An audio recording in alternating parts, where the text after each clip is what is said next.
अण्णा, कैलास बोराडेंबद्दल पण आता नवीन माहिती समोर येते, काय म्हणाल? तुमची याबद्दलची भूमिका नेमकी आता काय असते? कैलास बोराडेला ज्या पद्धतीने चटके देऊन आणि ह्या पद्धतीने मारण्यात आलंय ती पद्धत चुकीची आहे. जालना जिल्ह्यातली ही घटना आहे, भोकरदन इथली ही घटना आहे. तर त्याच्यामध्ये जे जे कोणी आरोपी असतील ते सगळेच्या सगळे अटक केले पाहिजेत आणि अशा प्रकारची हिंमत परत एकदा कोणाची झाली नाही पाहिजे, असा त्या ठिकाणी वचक बसण्याची आवश्यकता आहे. पण या एकंदरीतच प्रकरणामध्ये सखोल चौकशी होणं पण गरजेचं आहे सर्वांगांनी. 100% वस्तुस्थिती काय झाली काय नाही, मी तिथल्या एसपींशी सुद्धा बोललेलो आहे, कलेक्टरांशी सुद्धा बोललोय की याच्यामध्ये तुम्ही योग्य तो जे कोणी असतील त्यांच्यावरती आतापर्यंत मला वाटतं फक्त 2च आरोपी आहे. परंतु जर ते कैलास बोराडेंनी इतरांची नावं घेतली तर ती सुद्धा नावं घेतली पाहिजेत आणि त्यांच्यावरती कारवाई झाली पाहिजे. बीडच्या शिरूर तालुक्यातील अमानुष मारहाणीचा व्हिडिओ जो आहे तो समोर आलेली आहे, पैशांची उधळपट्टी केलेली आहे, काय तुमची प्रतिक्रिया? मी स्वतः कालच सांगितलंय या बाबतीत की ती जी घटना आहे ती घटना 1.5 वर्षापूर्वीची आहे. मी नाकारत नाही, सतीश भोसले हा माझाच कार्यकर्ता आहे आणि महिलेच्या छेडछाडीवरून तो प्रकार काहीतरी घडलेला आहे आणि याच्या आतापर्यंत जर त्याच्या बाबतीमध्ये फिर्याद स्पष्टपणे कालच सांगितले, विक्टीम तो समोरचा जो कोणी पीडित असेल तो जर पुढे आला तर त्याने फिर्याद द्यावी. भाजपचं भटके विमुक्त आघाडीचं युवा प्रदेश सहसंयोजक मंत्री आहे ते त्यांच्याकडे. तर हे मला माहिती नाही पद आहे का नाही, ते पद तपासावं लागेल.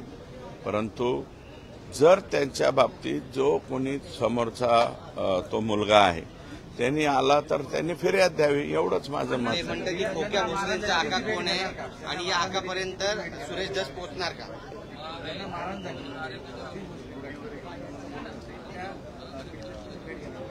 त्याची समर्थन मी केलेलं नाही. तो जर मी म्हणला तर त्याची मी भेट घेईन. मला काय भेट घ्यायला?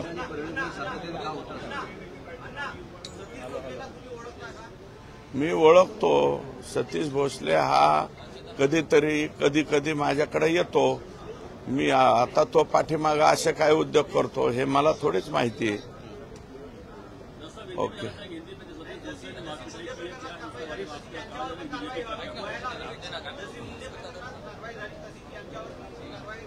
100% त्याच्यावर कारवाई झाली पाहिजे. जे कोणी पीडित समोर आले तर त्याच्यावरती कारवाई झाली पाहिजे, मी कुठं नाही म्हणतो. आणि महादेव मुंडेंच्या मिसेस मला वाटतं परत एकदा तिथं उपोषणाला बसल्यात. महादेव मुंडेच्या आरोपींचा सुद्धा लवकरात लवकर तपास झाला पाहिजे अशा प्रकारची माझी विनंती.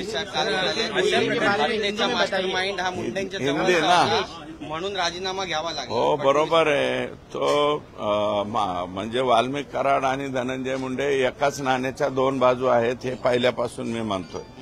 हिंदी में काय हिंदी मध्ये या बैठकीचा नेमका तपशील काय? कारण फडणवीस म्हणतात तसे कुठलेच पुरावे सीआयडीला सापडले नाही. आता मुख्यमंत्री बोलल्याच्या नंतर मी त्याच्यावरती काय बोलणार? मी डबल बोलणार नाही. हिंदी में काय? जो सतीश भोसले जिसका फोटो वायरल हुआ है, मैंने कल मालूमात ली है, वो घटना 1.5 साल के पहले की है. फिर भी मैं ये कहना चाहता हूं कि जिसको मारा है उस लड़के ने अगर फिर्याद दी तो आज की डेट में भी उसके खिलाफ फिर्याद होनी चाहिए और उसको कायदेशीर जो कार्रवाई है वो होनी चाहिए. लेकिन क्या वो आप जानते हैं वो आपका फोटो इस्तेमाल करता है, आपको बॉस कहता है, क्या आप उसको जानते हैं? ये देखो कौन किसको बॉस बोलता है, कौन किसका क्या रखता है, हर एक की अपन ये नहीं रख सकते.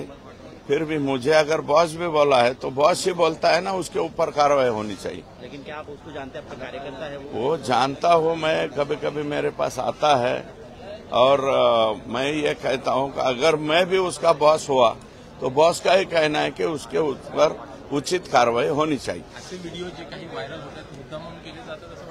ते दीड वर्षापूर्वीची घटना आहे एवढं मात्र त्याच्यामध्ये मला माहिती.